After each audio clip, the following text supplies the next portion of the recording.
Hello po mga kababayan, si Dante Maravillas, Bicolano vlogger, broadcast journalist from Albay. O yung mga DDS mga kababayan, tuwang-tuwa kasi panalo daw sila sa naging desisyon ng Senado na i-archive yung impeachment case laban kay Sara Duterte. Bakit kayo natutuwa?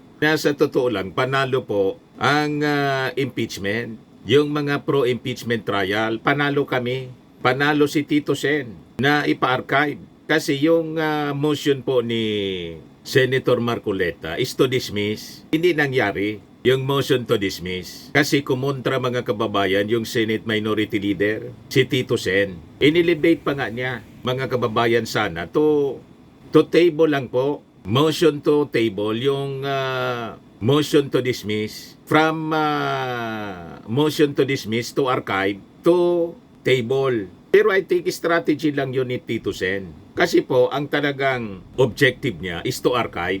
Itabi muna habang inihintay yung result ng motion for reconsideration ng Congress na final po sa Senado nung Monday.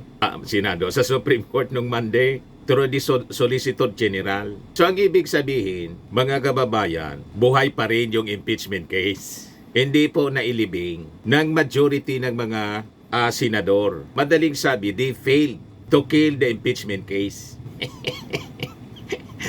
Paano kayo nagsasaya? Mali yung understanding ninyo po. Naisan kayo, matalino po si Iskol Bocol. Mas matalino si Iskol Bocol, Tito Sen. Kaysa ditong mga sinasabing magagaling na abogado tulad ni Chis Escudero, ni Marcoleta, ni Alan Peter Cayetano. Mabuhay ang Magnificent Five. Panalo. Iba niya, Mr. Maravillas, ang analysis mo. Anong ibang analysis ko? Hindi lang ako may ganitong posisyon, mga kababayan, at pagkaintindi. Kasi napakalinaw. Yung motion to dismiss, hindi nangyari. Kundi motion to archive na lang. Ang ibig sabihin, buhay na buhay pa. Ano ang ebidensya? Yan po sabi ni Congressman Chua. Defiant Chua, sabi rito sa report ng Manila Bulletin, says Senate's archiving of BP Duterte impeachment not checkmate. O, di ba? Hindi po yan checkmate. Buhay na buhay pa. In-archive lang, isinantabi mo na. So, ibig sabihin, mga kababayan, anytime, pwedeng hugutin sa archive ang impeachment case laban kay Sara Duterte. Buhay pa ang impeachment case laban kay Sara. Walang dapat na ipagsaya yung mga DDS. Mali yung inyong pagparti-parti. Sa totoo lang, na-outsmart mga kababayan ni Tito Sen na mula lang sa Itbulaga, Iskul Bukol. Kita ninyo? Tuloy ang impeachment. Sabi ni Congressman Chua, it is not a checkmate. A defiant Manila 3rd District Representative Joel Chua had this to say, even as the members of the upper chamber seemingly dusted off their hands of the House of Representatives initiated impeachment case. We shall not be deterred in our quest for accountability. The Senate action today is not a checkmate. Paliwanag ni Chua. We are merely at an impasse. This game, is far from over. We still have strong moves to make in this high-stakes battle for justice and accountability. Madaling sabi mga kababayan, hindi pa tapos ang boxing. Nag-rest lang yung boxer. Pahinga mo na ha. Huwag mo nang magsuntukan. May inaayos pa eh. Yan ang in effect, ganun po by analogy mga kababayan. Walang dapat na ikalungkot ang mga pro-impeachment nating mga kababayan, pro-accountability. Walang dapat na ipagmaktol. Ngayon, i-share ko ito sa inyong napakagandang analysis ng isang abogado pa. Isa pang abogado, si Congressman Chua, abogado, at parte ng prosecution panel ng Congress. Ngayon, i-share ko sa inyo ang isang analysis na napakalinaw. Mga kababayan, na dapat huwag tayong malungkot na mga pro-accountability. Kasi sa totoo lang, panalo tayo. Hindi nagawa ng mga pro-Duterte senators na patayin yung impeachment case laban kay Sara Duterte. Lalong dumami yung tagahanga po ni Tito Sen na hindi man abogado, na outsmart niya yung mga magagaling na abogado sa Senado. Ayan the rising statesman, Senate Minority Leader Vicente Tito Soto III. Sabi rito, comedy worlds misfit from One Ball University puts to shame lawyers of the highest pedigree and actually solves the Sara impeachment case impasse. Magaling si Tito Sen. Ito po yung analysis ng isang abogado na si Attorney Joel Rodriguez Dizon. Sabi niya, archive simply means the case is put on ice. Pinalamig mo na, not dismissed, but not moving along its intended course for the time being. I'd be careful to compare it with the concept of archiving as applied in criminal cases, where it equates to provisional dismissal. The case is really dismissed for all intents and purposes, except the judge defers to a reservation by the prosecutor to revive the case when a stalled element rights itself, like a bench warrant is finally served perhaps. But there is an unwritten collatilla there that if the prosecution does not lift a finger for an inordinately prolonged period, the provisional dismissal becomes permanent, usually after the lapse of a specific period included in the order to archive. So sabi ni Attorney Dizon, so archiving in the criminal proceedings must be taken in the context of the apparent disposition of the court. Sometimes a case will be archived in the sense that the court would love to continue with the proceedings but cannot because of some temporary impediment. Sabi ni Attorney Dizon, other times a case is archived because the court would really love to dismiss it already because it's going nowhere except the prosecutor still has not thrown in the towel. In the Sara Duterte impeachment case, archiving is more like freezing all movement because any next move is error waiting to explode in your face. Nobody could assure anybody else of the consequence of any action. So archiving is a mode of avoiding an unforeseen mistake. Sabi niya, but don't forget that the original motion by Senator Rodante Marcoleta was to dismiss the impeachment case outright. If that motion, unamended, had been put to a vote and yielded the 19-5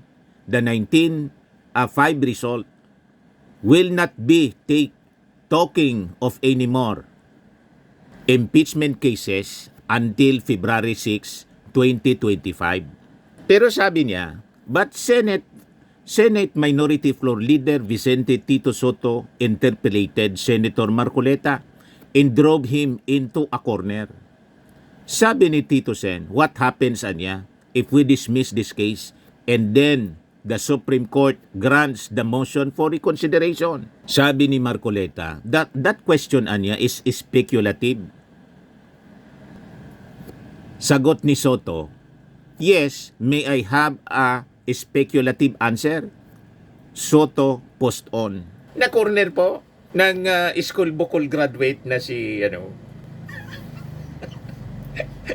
Kaya kung anganganga kayo, ang umanga man lang po kay Marcoleta, yung mga DDS. Kung anganganga kayo kay Marcoleta, na-outsmart siya, na-corner siya kung sa boxing. Ni Tito Sen, na graduate sa school bukol, Itbulaga, school bukol. Hindi nangyari yung dismissal, motion to dismiss niya. Nanaig mga kababayan si Tito Sen.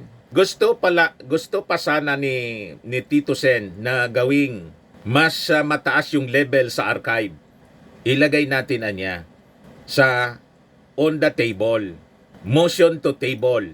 Kaya lang hindi nanalo doon. Natalo sa botohan. Pero nanalo, mga kababayan. Yung gusto ni Tito Sen na hindi na halata na talagang yung true intention niya is to archive. Hindi po ma-dismiss. Kasi yung agenda sana ng mga Duterte senators outright, i-dismiss na yung kaso.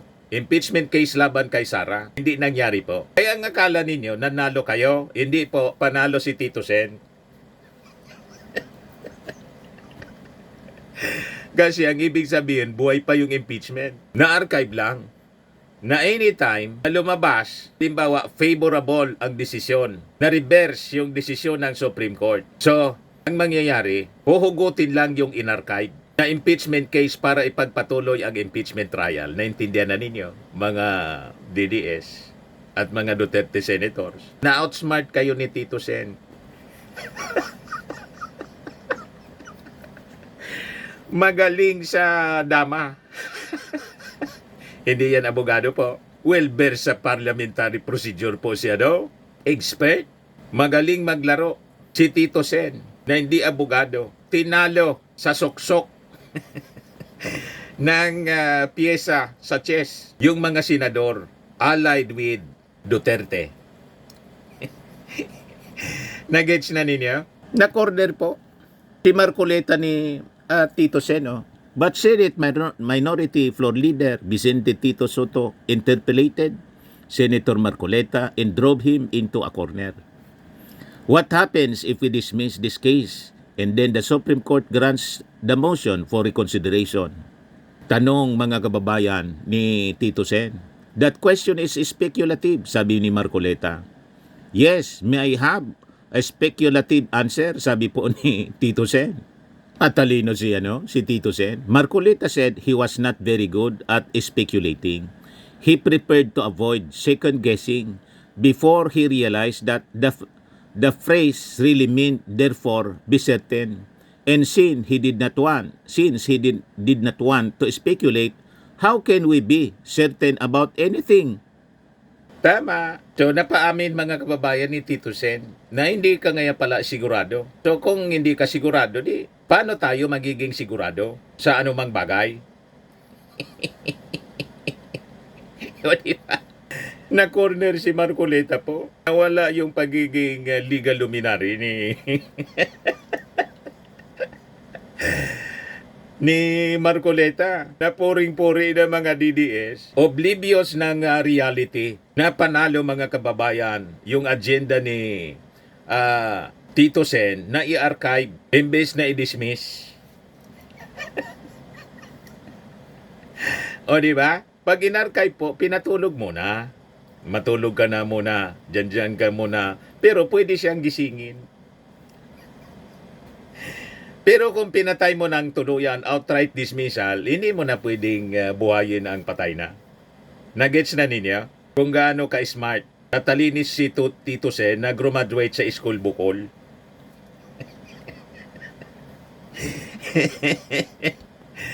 O diba, mga kababayan? Kaya sabi ni Atty. Dizon, I almost fell off my chair laughing. The parliamentary one-third of the Tito, Vic and Joey comic franchise, Tito Soto, delinquent misfit from the mythical One Ball University of TV sitcom School Bukol. Both the distinguished lawyer Marcoleta, shining alumnus of San Sebastian College, University of the Philippines, DPA, LLB siya sa San Sebastian College, DPA sa University of the Philippines, and University of the East, MBA, to a stalemate. Naisahan po, kung sa boxing, na-uppercut.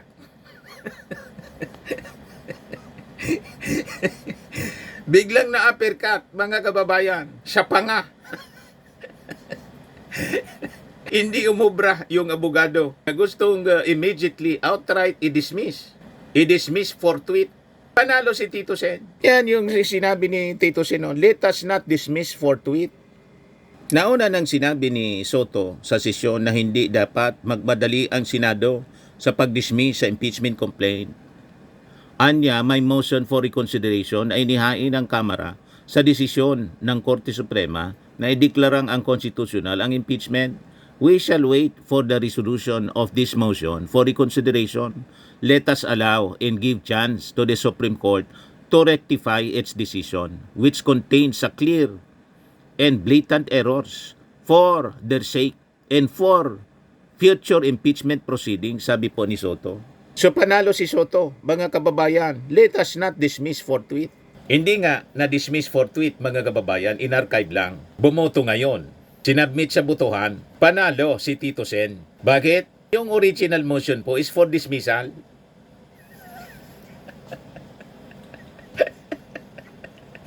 Di ba napakagaling yung maniobra strategy, mga kababayan, yung suksok ni Tito Sen kasi hindi po na-dismiss ng Senado, na-archive lang. Pwedeng buhayin, pwedeng hugutin anytime. Once na nagdesisyon yung Supreme Court, nireverse niya yung unang pagdeklara na ang constitutional yung impeachment case laban kay Sara Duterte. Kaya yun ang sinabi ni Congressman Chua. Senate's archiving of BP Duterte impeachment, not checkmate. Buhay na buhay, mga kababayan, pinatulog mo na at pwedeng gisingin anytime. Hindi patay ang impeachment case at siguradong hindi masaya si Sara Duterte sa nangyari kasi yung kanyang mga senador, mga kaalyansa niyang senador failed to pose for the dismissal, to kill the impeachment case laban sa kanya. Baka bawiin yung sobre.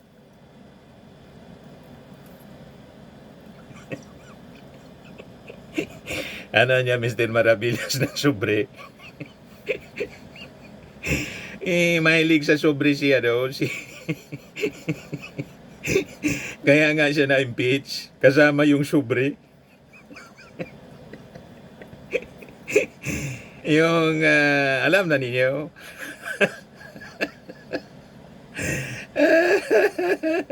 Yung sabi dito, Soto then concluded his interpellation by moving to table Marcoleta's motion to dismiss. That meant forgoing further discussions on it but keeping it on the agenda under the status of continuing pendency.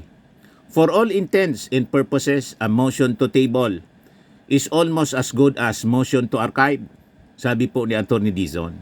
The only difference niya being that a matter that has been tabled is automatically included in the next meeting's agenda.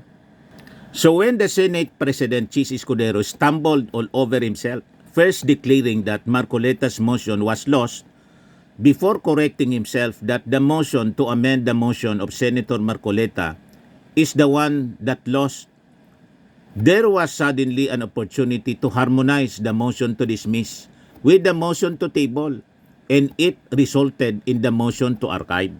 Sabi ni Atty. Dizon, the pro-Duterte senators buoyed by their earlier victory of scoring 19-5 and defeating the motion to table then gladly voted 19-5 ulit in favor or the amended motion which was to archive but not to dismiss.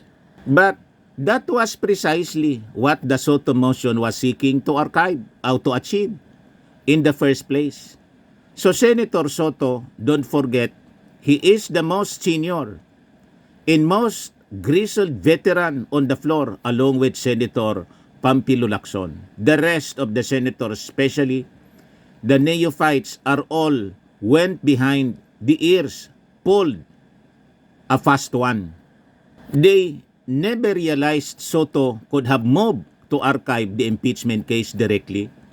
Instead, he moved to table the motion, which would effectively immobilize the motion. So the pro-Duterte senators quickly moved to rescue the motion by archiving the case and ended up doing exactly what they did not want to do. They did not want to keep the impeachment case alive.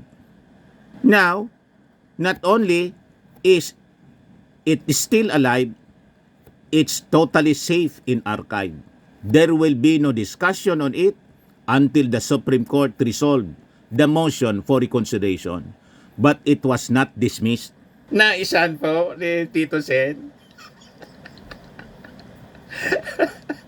Panalo, mga kababayan, ang accountability. Kasi buhay ang impeachment case. Hindi na ipadismiss, na trap, na nasilo.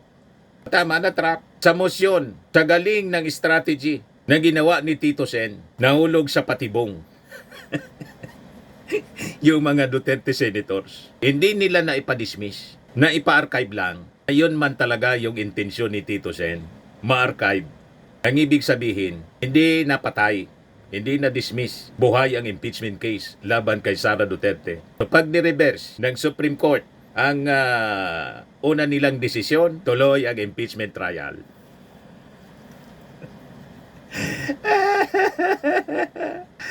O di ba po, mga kababayan? Yan o, malinaw. It was not dismissed. But in the meantime, the Supreme Court decision was immediately executory, has suddenly lost its sting. It cannot be used to further extinguish a case that has been inadvertently placed in hibernation by the pro-Duterte senators, combined in attentiveness and inexperience. That is not what Sara Duterte wants, believe me, sabi ni Atty. Dizon. Ganon din ang aking paniwala kasi ang talagang gustong mangyari ng kampo ng Duterte, ni Duterte mismo, i-dismiss yung kaso. Without trial, hindi nangyari yon kasi na-archive lang po. Waiting for the result ng motion for reconsideration, decision, final decision ng Supreme Court. O ano kayo ngayon? Na-outsmart kayo ng isang hindi abogado, pero expert sa parliamentary procedure, a veteran in the Senate, most senior, naisahan kayo. Panalo si Tito Sen. Panalo ang Magnificent Five.